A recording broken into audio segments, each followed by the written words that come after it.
Eu não uso painel ripado nos meus projetos, eu não pinto a casa dos meus clientes de cinza e eu também não aplico boiserie em qualquer projeto. Eu também não escolho nenhum quadro para os meus clientes. E não é porque eu não goste de nada disso que eu seja contra. Não é isso, eu só não uso nada disso do jeito tradicional, do jeito que todo mundo está acostumado a ver. O meu trabalho como arquiteta é criar casas bonitas, mas não casas bonitas para postar no Instagram, casas bonitas para sair em capa de revistas, nada disso. O meu trabalho é criar casas que façam sentido para quem mora ali, casas que tenham identidade, que tenham personalidade. Sabe aquela casa que quando tu entra, tu já sabe como é a pessoa que mora ali?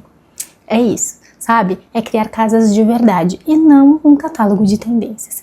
Eu sou a Fernanda, arquiteta de interiores, especialista em cores, e hoje eu vou te mostrar como esses elementos batidos, sabe? Que parecem soluções prontas que todo mundo tem, podem sim ser usados com mais personalidade, com estratégia e com intenção. Então já deixa o like, te inscreve no canal, porque aqui a gente fala sobre decoração intencional todos os dias. Mas antes de nós falarmos sobre os elementos, eu preciso te contar o que me motivou a sentar aqui e gravar esse vídeo para ti. Eu tava passeando com o meu cachorro esses dias e enquanto ele tava ali, né, passeando, cheirando as folhinhas, eu olhei para cima e me deparei com um prédio onde 3 apartamentos, sim, 3 apartamentos, exatamente um abaixo do outro, tinham o mesmo painel de TV, assim, de verdade, o mesmo painel de TV. Aquele painel branco com ripinhas amadeiradas do lado, com uma prateleira em cima e uma plantinha pendente. Com certeza tu já viu esse painel em algum lugar, em alguma referência. Na hora eu achei muito estranho aquilo, né? Porque parecia um decorado. Mas depois pensando, refletindo, né? Porque as coisas, eu sou aquela pessoa que fica encucada com as coisas, sabe? Fica pensando depois. Eu percebi que era óbvio que isso ia acontecer, né? Hoje em dia todo mundo bebe da mesma fonte, as referências são as mesmas, os vídeos são os mesmos, o Pinterest de todo mundo parece igual.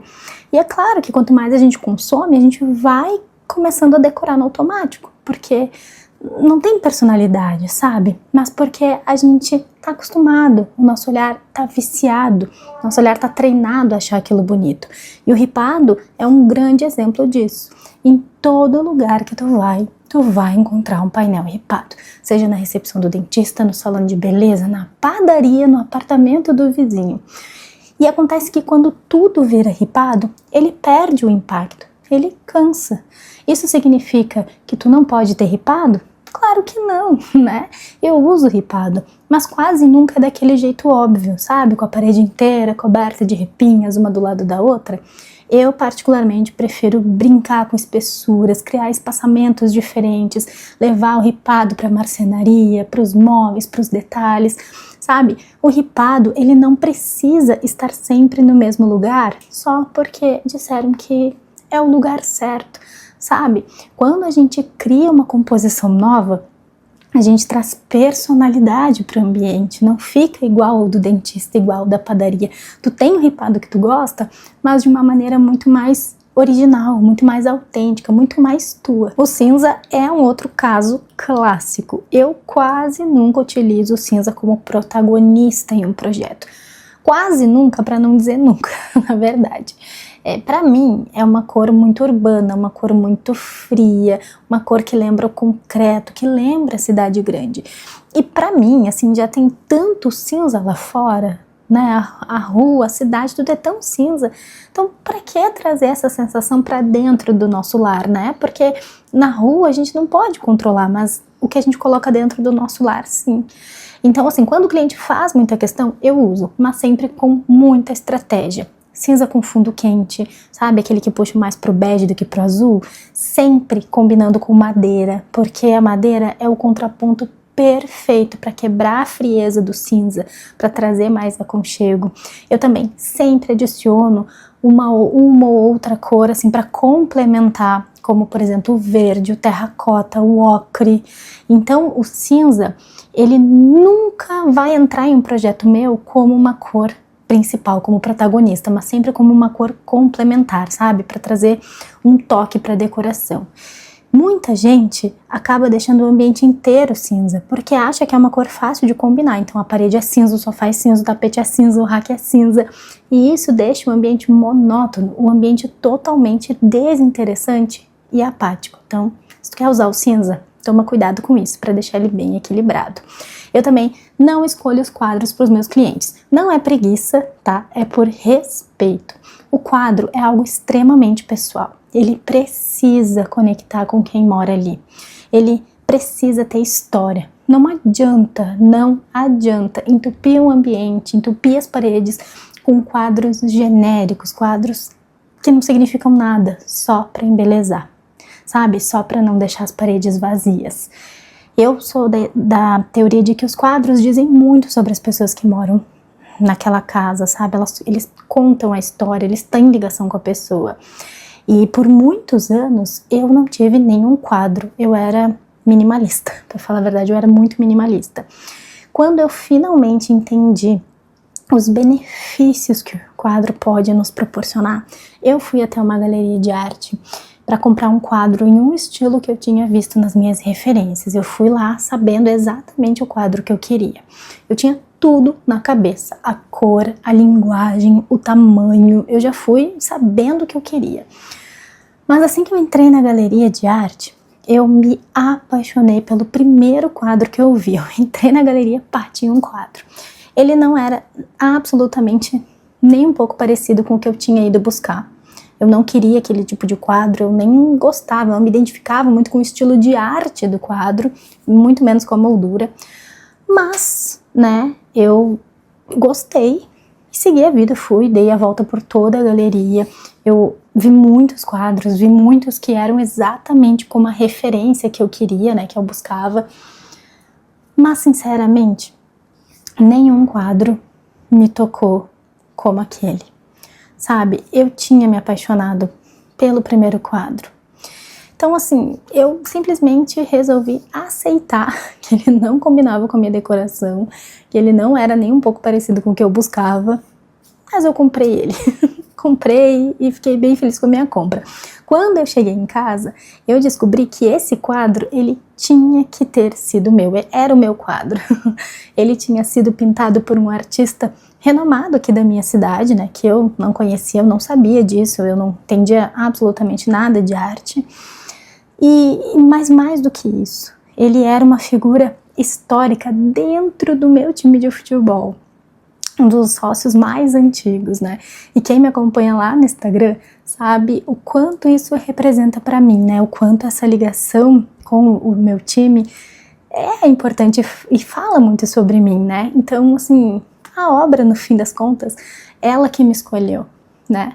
Antes de eu escolher ela me escolheu. E eu acredito que é assim que deva ser, né? Nos meus projetos, eu envio as medidas, né, o tamanho, a proporção, referências, linguagem, tudo. Eu dou o norte para o meu cliente, mas a escolha final é sempre dele. Porque o quadro, ele não é só decoração, o quadro é identidade. É o meu cliente que vai conviver com aquele quadro diariamente, então ele precisa ter uma conexão com ele. E eu recomendo que tu faça o mesmo aí na tua casa. E o próximo elemento é o boiserie. Eu amo boiserie. Né? Se tu não sabe o que são essas molduras de gesso aqui que eu tenho, né, na minha casa, aqui atrás. E eu tenho boiserie há muitos anos, desde quando ninguém usava. Para falar a verdade, as pessoas entravam aqui na minha casa e achavam muito estranho, todo mundo perguntava o que eu ia fazer com essas molduras vazias na minha parede. Mas, embora eu ame, eu preciso te falar a verdade. O boiserie é um elemento clássico, um elemento simétrico que transmite rigidez. Por isso, me desculpa, mas ele não pode ser feito com materiais maleáveis, como o EVA, por exemplo.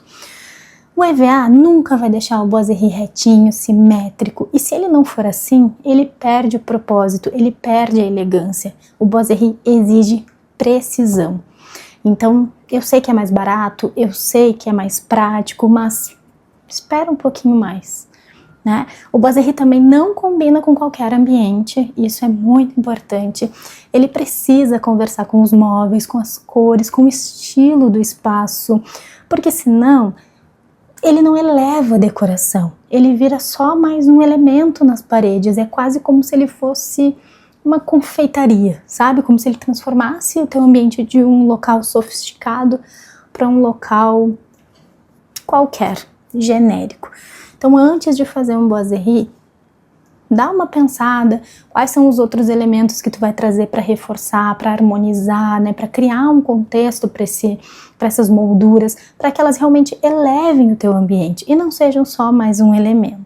É claro que tu pode ter todos esses elementos dentro da tua casa, dentro do teu ambiente, se isso fizer sentido para ti. O meu questionamento aqui é se eles realmente fazem sentido, porque quando algo se torna muito popular, a gente começa a ver esses itens em todos os lugares. A gente vai no dentista, tá lá, a gente vai acompanhando a blogueira que a gente gosta, tá lá na casa dela.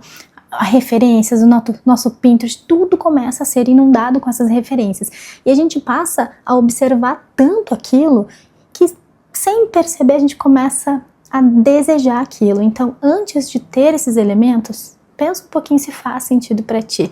Porque o problema não são os elementos em si, é usar como uma solução automática, sem critério, sabe? Só para preencher o vazio.